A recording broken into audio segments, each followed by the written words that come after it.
हवेशिवाय मला जेवढी पण आहेत तेवढी 5-50 आवाज जरा जोरात येऊया 500 लोकांनी एवढा हाव ना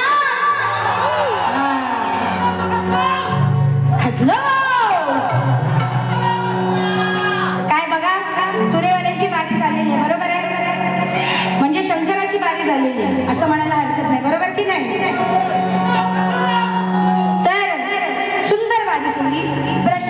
प्रमाणे मी बारी केली त्याला अगदी तोडेस तोड आणि माझ्या मागणच सुंदर असं माझ्या नवऱ्याने बारी केलेली आहे म्हणजेच तुरेवाल्यांनी केलेली आहे काही छोट्या छोट्या चुका आहेत त्या नक्कीच आपण या ठिकाणी हे करणार आहोत बोलणार आहोत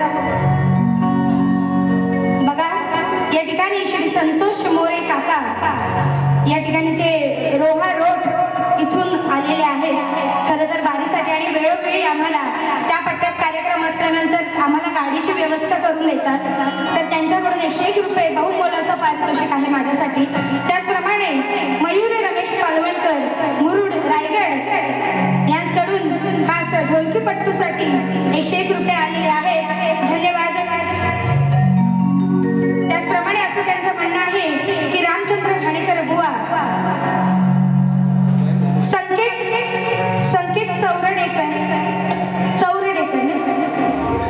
चोरडेकर ओके संकेत चोरडेकर यांच्याकडून 101 रुपया मुरुड जंजिरा इथून आलेले आहेत आणि त्यांचं असं म्हणणं आहे की रामचंद्र घाणेकर बुवांवरून आदरांजली गीत श्रद्धांजली मी नाही म्हणत त्या गीतासाठी मी स्वतः आदरांजली गीत असं नाव ठेवलेलं आहे नक्कीच आपण बारीच्या शेवटीला ते गाणं घेणार आहोत तर या ठिकाणी तुरेवाल्या शाहिरांकडे पुन्हा एकदा वळूया या ठिकाणी आलेले राकेश तुपट साहेब यांच्याकडून माझ्या शिरावरती आशीर्वाद म्हणून 1001 रुपयाचं पारितोषिक आलेलं आहे साहेबांसाठी एकदा जोरदार टाळ्या होऊन जाऊ दे आणि असं नाही की बक्षीस महत्वाचं आहे किंवा नाही आहे ते माहिती आहे पण तुमचं प्रेम मात्र महत्वाचं आहे आणि म्हणून रसिका हो तुरेवाला शाहिरा माझ्या समोरच आहे तसं मी त्यांच्या मागाशी समोरच तसं त्याही माझ्या समोरच आहे सुंदर बारी गेलात ताई त्याबद्दल प्रश्न नाही तुमचं कौतुक अभिनंदन फार कमी वेळात स्वतःमध्ये खूप चांगली सुधारणा घडवून आणते आणि हे मला दिसतंय कारण मागच्या वर्षी आमची बारी झाली होती गावी पण त्यापेक्षा या वर्षीची बारी आणि तिने मुंबई रंगमंच्या वरची खूप सुंदर केलात एकदा जोरदार टाळ्या झाल्या पाहिजेत तुरेवाल्या शाहिरांसाठी पण कसं आहे ना जरा मला दिसू देते कसं आहे ना आता मी तुमची बायको एवढी सोनी सोनी एवढी सुंदर म्हणजे मी स्वतःला म्हणेन ना सुंदर एवढी सुंदर आता मी इथे बारी गाताना या ठिकाणी रवळनाथ रिमिक्स नमन मंडळाचे निर्माता आणि गायक अमितजी डांगे या ठिकाणी आलेले आहेत खरंच त्यांची आणि माझी भेटही झाली माफ करा पण तुम्हाला शाहिरी मानाचा मुद्रा करते या ठिकाणी पहिल्या बारीच्या सुंदर मुलींच्या नृत्यासाठी 201 रुपये आलेले आहे धन्यवाद नाच मंडळ आभारी आहोत तर कसं आहे ना सुप्रिया ताई तुम्ही माझा नवरा मी तुमची बायको हा माझा नवरा मी याची बायको बरोबर ना तर जशी बायको किती हसमुख आहे अरे अरे अरे म्हणजे बायकोला सांगायची गरजच नाही बायकोच्या तोंडावरती नेहमी हास्य म्हणजेच पार्वतीच्या पण शंकराचा तोंड का पडलेला अरे तुम्ही एवढी मस्त बारी गाताय एवढं सुरात गाताय चांगलं पण चेहऱ्यावर म्हणजे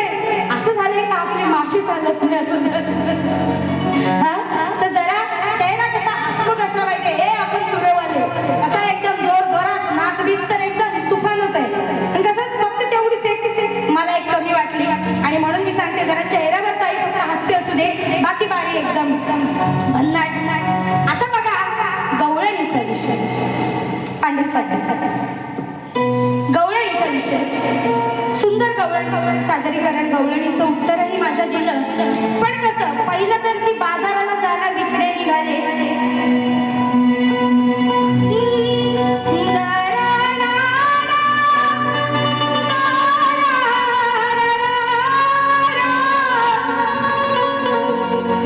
गवळणीची चाल मीही म्हणून दाखवली पण आज मला म्हणण्याचा तो अधिकार आहे कारण मी शक्ती आहे मी नारी आहे आलं लक्षात बाई माझ्या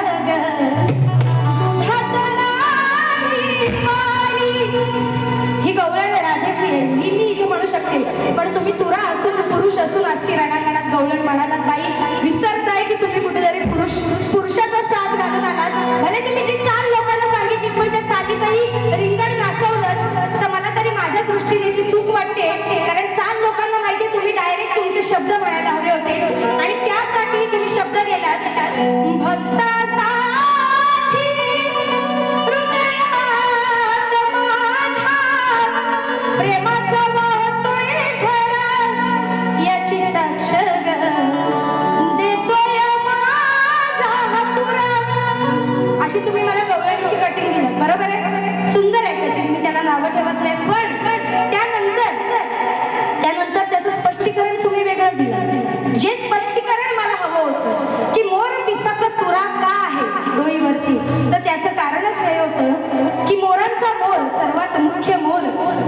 शरणांगती कान्हासमोर पत्करली होती. त्याने कान्हाला आपली पिसं दान केली होती आणि हे खरं तर उत्तर होतं आणि जे तुम्ही दिलं तरी.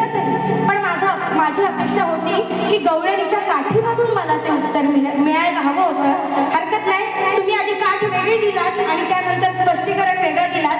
पण स्पष्टीकरण तुमचं मात्र योग्य आहे, त्याबद्दल खरंच पोरीनं सगळ्यांनी एकदा टाळ्या वाजवा. सुंदर स्पष्टीकरण आणि उत्तरही दिलं आहे.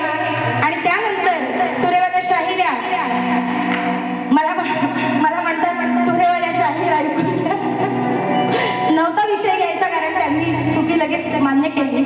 तर असं काही नाही बघा, असं होतं, एखादा शब्द वावगा जातो, हे काय वेगळं नाही. पण अजूनही ताई मला वाटतंय की तुरेवाल्या तुम्ही आहात, त्याच्यामुळे पुरुषाची बाजू तुम्ही मांडताय, पण तरीही बाई पण तुम्हाला पूर्णपणे सोडावं लागणार आहे रंगमंचावर आल्यावर. हे भेटीच्या तेजल असा तुमचा कसा हे असला पाहिजे, तुमचा स्वाभिमान असा असला पाहिजे. चल तेजल, तुला काय करायचं ते कर, मी पण तुझा नवरा आहे, बघतो कशी तू नाही नमते. असं तुम्हाला तुमच्यामध्ये अजून ते आणावं लागणार आहे. आणि बस बाकी काही मी तुम्हाला वेगळं काही बोलणार नाही. आणि त्यानंतर ताईंनी म्हणाले, त्यांची गवळण होती काय केली.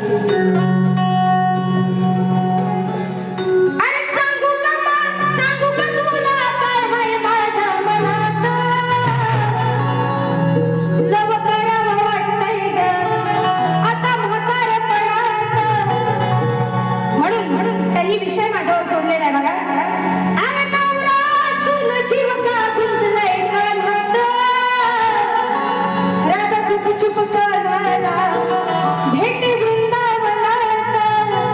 आणि मग मध्ये गवळण सुरू असताना बरंच काय काय बोलल्या की हिचा नवरा आहे ना, मग ही का मला भेटायला येते.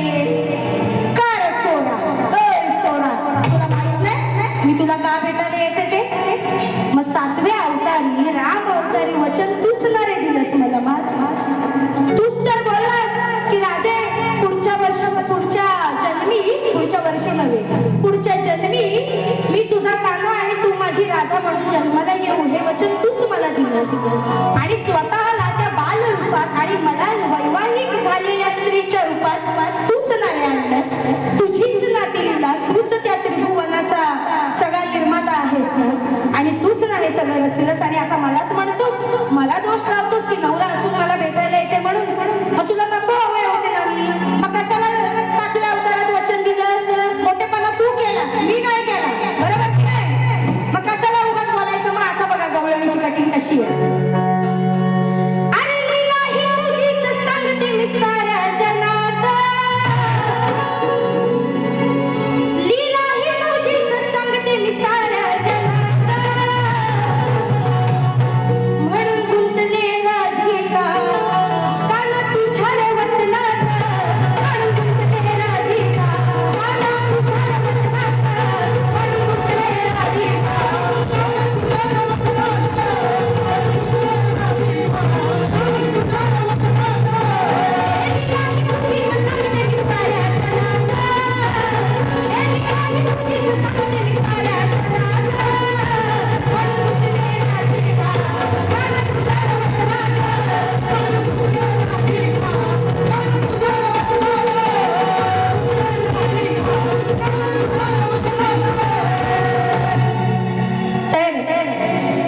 याला म्हणतात गवळणीचं उत्तर. की काना तू जर विचारतोयस की तू का मला भेटायला येतेस कुंजवनात, तर ती तुझीच लीला आहे, तूच ते रचलंयस. आणि उलटा चोर कोतवाल कुठाटे. धन्यवाद. अशी मधलं येत जावा कधीतरी. तर मग या ठिकाणी संतोष गोडबरे, मंगेश गवाळे, रवी कांबळे, दिनेश भुवड, सचिन बुवांची गवळणी झाली पाहिजे. अच्छा, म्हणजे डायलॉग मी त्यांचाच मारला आणि तुम्ही मला त्यांचीच गवळण दिलात काय. 201 रुपयाचं बक्षीस आहे. चल रे गोपाळा. बऱ्याच जणांनी मागे म्हटलं की नाही तुला काही जमली नाही, तुला काही हे नाही. इंस्टाला बऱ्याच कमेंट येतात. बाबा नो, आता हे रेकॉर्ड करा युट्यूबवाल्यांनो, हे आधी रेकॉर्ड करा की फरमाईश आहे म्हणून मी गाते. मला हाऊस नाही, पण बुवांनी सुंदर गवळण लिहिलेली आहे आणि बुवांनी एक्सेप्ट केलंय की तेजल ताई माझ्यापेक्षा छान जातात. त्याच्यामुळे आता कोणी कमेंट करायच्या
उमाकांत जावळे सचिन बुवांच्या या गवळणीसाठी 201 रुपयाचं बक्षीस आलेलं आहे. धन्यवाद.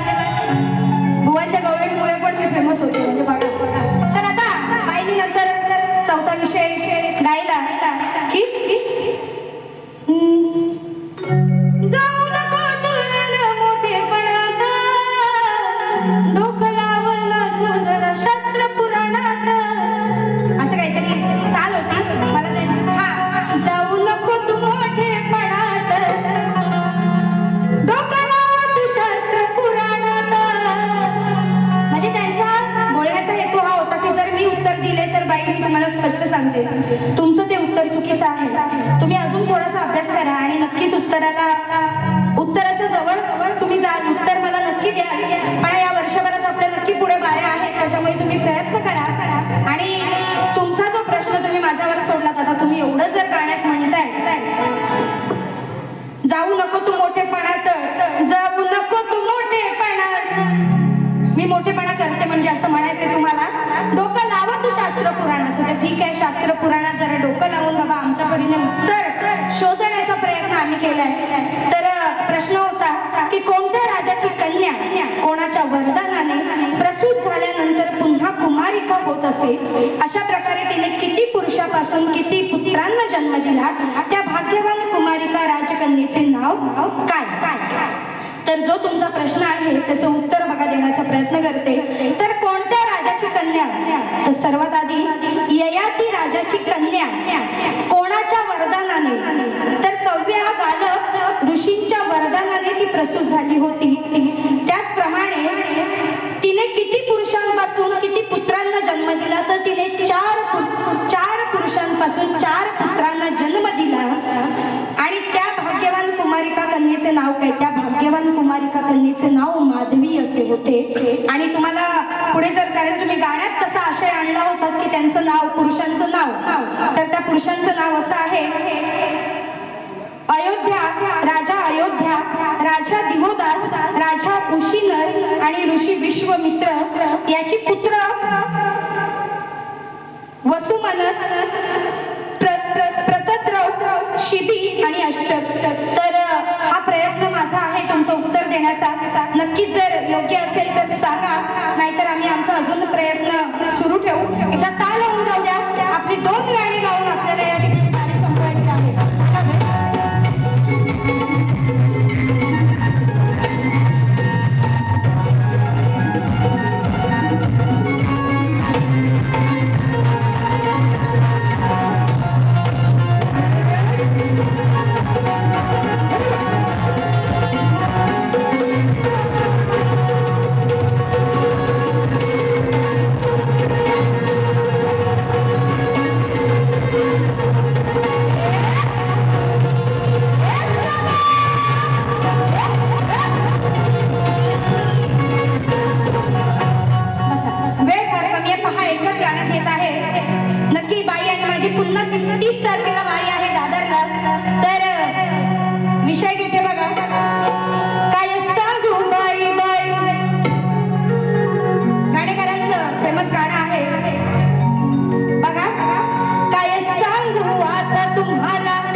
रडवलं तर तुम्हाला नाही, तुम्हाला मी कोण रडवणारी आणि तुम्ही काय रडणार आहो काय? आणि म्हणून बघा असा विषय आहे, अंतर सुद्धा आहे. शिवपुराणाचा होता भक्त तो मोठा, सध्या त्याच्या मुखी होते शिवाचे नाव गबाळ. दारुकाया राक्षसाने हैराण केले, पकडून त्याला आता बंदिस्त केले गबाळ. तरी नाही श्रद्धा सोडली, धीर दिला सर्वांना, हाणून मारून कसा बाळवला. सांग सुप्रिया तुला कसा रडवला. असा विषय आहे. तर बाई आज वेळेअभावी एकच गाणं तुम्हाला देत आहे आणि शेवटचं गीत या ठिकाणी घेत आहे. आयोजकांच्या म्हणण्यानुसार बघा वेळेत केले कार्यक्रम, कारण त्यांनाही कार्यक्रम करायला वेळ मिळाला पाहिजे बसा. तर आपल्या या शक्तितुरा ज्यांच्यामुळे ओळखला जातो, शक्तितुरा ज्यांच्यामुळे ओळखला जातो असे रामचंद्र घाणेकर, थोर व्यक्तिमत्व, थोर नाव. की आज आम्ही जेव्हा त्यांच्याशी बारा केल्या तेव्हा आम्ही केवढे होतो, केवढूशे होतो. आणि खरंच बुवांनी आम्हाला वेळोवेळी समजावून घेतलं. आज त्या व्यक्तीशिवाय, त्या शाहिराशिवाय शक्तितुराचा कार्यक्रम किंवा शक्तितुरा किंवा कलगीतुरा हा पूर्णच आहे.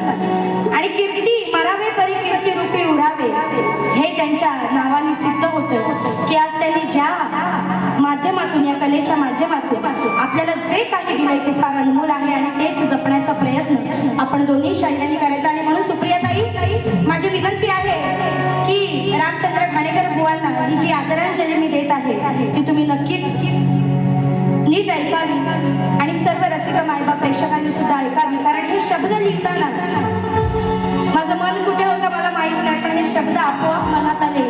आणि खरंच आज त्या हिऱ्याला देवा परतून देणार असे शब्द सुंदर आलेले आहेत. आणि म्हणून काय म्हणायचं बघा, आज पक्षी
रामचंद्र घाणेकर बुवांसाठी आणि माझी प्रथम फेरी या ठिकाणी संपली हे जाहीर करते.